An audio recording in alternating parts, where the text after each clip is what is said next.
Hello everyone, once again welcome back on my YouTube channel. आज के session में student हम डिस्कस करेंगे characteristics of advertising. Okay, some important characteristics of advertising and advantages of disadvantages. तो उससे पहले हम डिफाइन कर लेते हैं एडवर्टाइजिंग क्या है। Advertising is non personal presentation of idea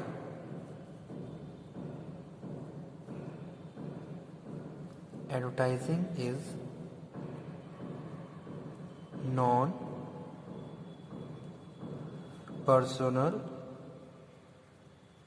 presentation of ideas, goods and services by an identified sponsor, by an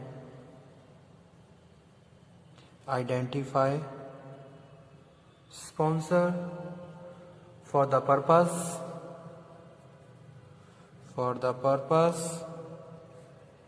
of inducing the prospective customer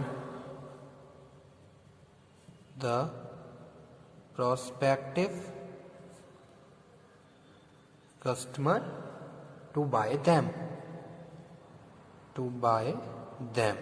ठीक है। एडवर्टाइजिंग क्या है? Advertising is non personal presentation, जहाँ पे कोई sales person नहीं है, लेकिन हम क्या कर रहे हैं, एक तरीके से प्रेजेंटेशन रेडी कर रहे हैं in the front of the customer which is related to our goods and services, जो भी हम अपने कस्टमर को प्रोवाइड करवा रहे हैं। Okay, by identify sponsor. So word advertising is derived from the Latin word adverto. Here ad means toward and verto means I turn. Advertising means to turn attention toward a specific thing. The dictionary meaning of the word advertising is to announce publicity or give public notice। ठीक है। अब आ जाते हैं characteristics, जो कि हमारा topic है। क्या कैरेक्टरिस्टिक्स होते हैं? Characteristics of advertising.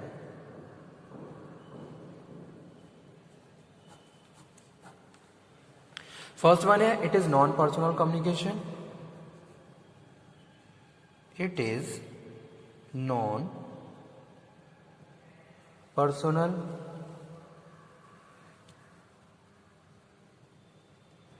Communication to specific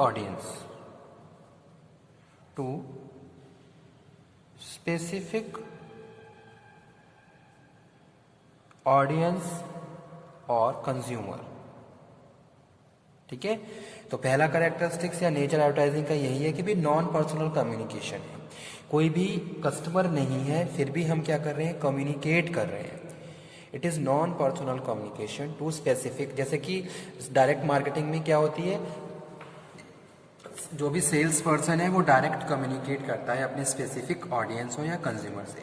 लेकिन एडवर्टाइजिंग में क्या है, advertising in non personal communication है। जैसे कि आप न्यूज़पेपर में कोई इन्फॉर्मेशन पब्लिश कर रहे हो, ठीक है, तो वो क्या है, एक नॉन पर्सनल कम्युनिकेशन है जिसको कस्टमर रीड कर रहा है, अंडरस्टैंड कर रहा है और इन्फ्लुएंस हो रहा है।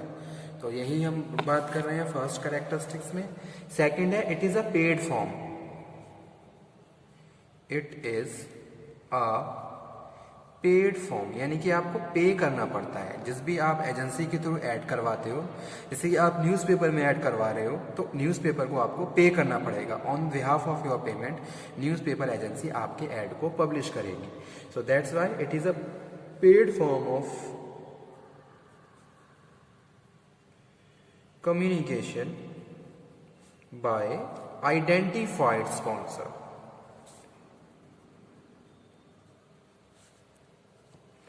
थर्ड वन है, it may be visual, spoken और written. It may be visual, जैसे कि आप टेलीविजन में देखते हो, ठीक है, बहुत सारे एड्स आते हैं। स्पोकन, रेडियो पे आप सुन रहे हो, या फिर रिटन, या फिर आप न्यूज़पेपर में बहुत सारी चीज़ों को पढ़ रहे हो। तो एडवर्टाइजिंग कैसे भी हो सकती है, चाहे आप विजुअली करो, चाहे आप स्पोकन करो, या फिर रिटन करो। ओके। नेक्स्ट है, it is promotion of idea. आप आइडिया को प्रमोट कर रहे हो, जो भी आप गुड्स है उसको प्रमोट कर रहे हो, एंड जो भी आप सर्विसेज प्रोवाइड कर रहे हो अपने कस्टमर को, उनको प्रमोट कर रहे हो. So advertising is the promotion of ideas, goods and services. The information which are related to your goods and services and idea which you have, you provide and communicate with your target specified audience or consumer. So it is a promotion of idea, goods and services. ठीक है, जो भी product आप market में बेच रहे हो उससे related every information you are providing with the help of advertisement. Next one it present the message about product availability in the market. ठीक है, मार्केट में जो भी आपका प्रोडक्ट स्टैंड कर रहा है उससे रिलेटेड हर इंफॉर्मेशन आप अपने कस्टमर को प्रोवाइड करवा रहे हो. ठीक है, इट परसुएड ऑल्सो, आप अपने कस्टमर को परसुएड कर रहे हो, मीन्स टू से ताकि विलिंगली वो हमारे प्रोडक्ट को खरीदें. Okay, it persuade people to buy product, to buy product. So these are the characteristics of advertising. इसके बाद हम डिस्कस करेंगे एडवांटेजेस क्या होते हैं. ठीक है, तो मैं यहाँ पे शॉर्ट में लिख देता हूँ. चलिए दूसरा पेज ले लेते हैं यहाँ पे.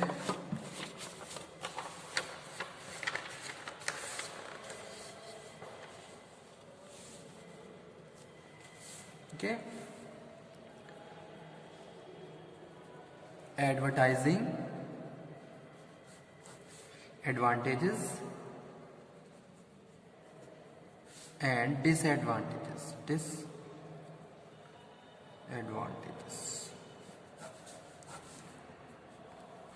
So तो फर्स्ट एडवांटेज है एडवर्टाइजिंग का. Advertising create awareness and knowledge of new products and new features of existing product. ठीक है, तो सबसे बड़ा एडवांटेज यही है कि भी मार्केट में varieties of goods and services available है, जहां एडवर्टाइजिंग आपको इन्फॉर्म करती है, आपको अवेयर करती है, और अगर कुछ भी इनोवेटिव फीचर आपके एग्जिस्टिंग प्रोडक्ट में ऐड होता है तो वो इन्फॉर्मेशन भी आपको एडवर्टाइजिंग के थ्रू पता चल जाती है. ठीक है, तो so this is a very big advantage from the side of the advertising to the customers.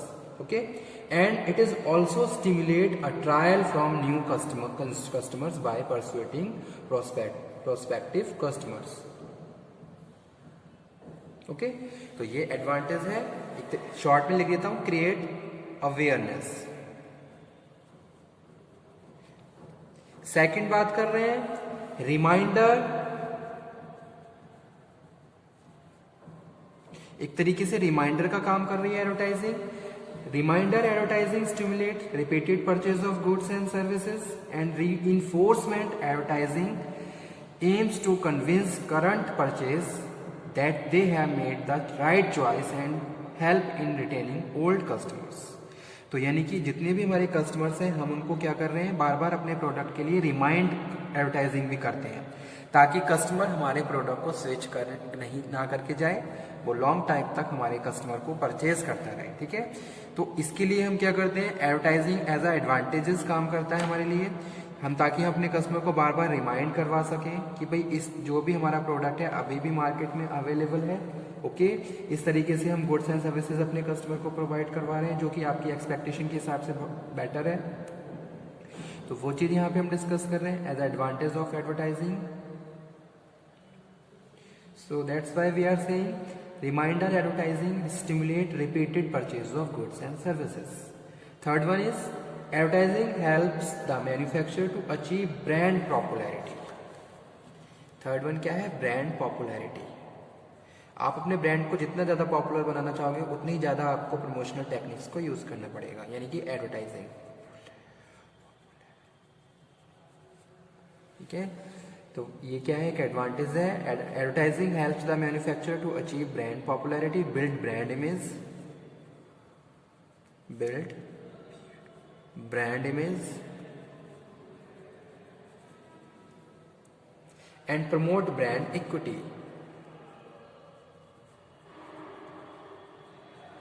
This objective is achieved through the constant and repeated advertisements about the brand. ठीक है, तो जितना ज़्यादा हम उसको रिपीट करेंगे उतना ज़्यादा कस्टमर अवेयर होंगे हमारे ब्रांड से, हमारा ब्रांड और ज़्यादा पॉपुलर होगा, हमारी ब्रांड की एक इमेज बनेगी और इक्विटी यहाँ पे बिल्डअप होगी। ठीक है, तो ये सारे क्या है, एडवांटेजेस हैं।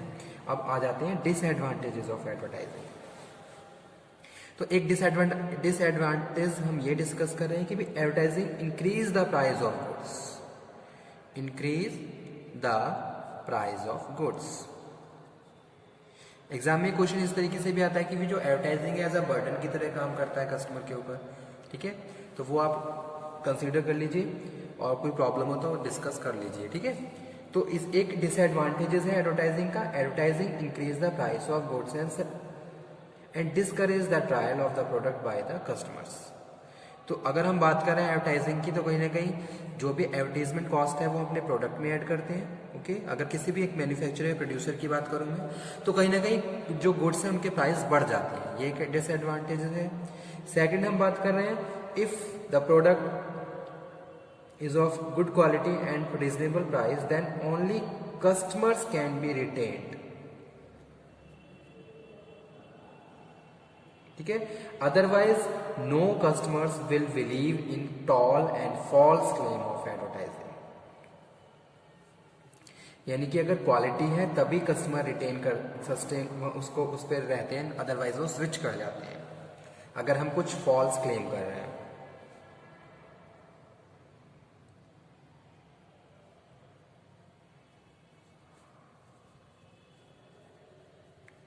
Quality factor retain customer, otherwise false claim no customer believe. ठीक है, और थर्ड जो डिसएडवांटेज है वो है sometime due to recession advertiser have cut their ad expenditure, they are not able to give repeated advertisements, so brand image cannot be built that case। ठीक है, budget को यहाँ पे हम बात कर लेते हैं। अगर प्रॉपर बजट नहीं होता है कभी कभी तो एडवर्टाइजमेंट रिपीट नहीं हो पाती है, जिसकी वजह से ब्रांड इमेज नहीं बन पाती है। ठीक है, इसको हम इस तरीके से डिस्कस कर रहे हैं, sometime due to recession advertiser have to cut their ad expenditure, cut their ad expenditure, so they are not able to give repeated advertisements, so brand image cannot be built in that case. So these are the disadvantages of advertising. Okay student, thank you very much.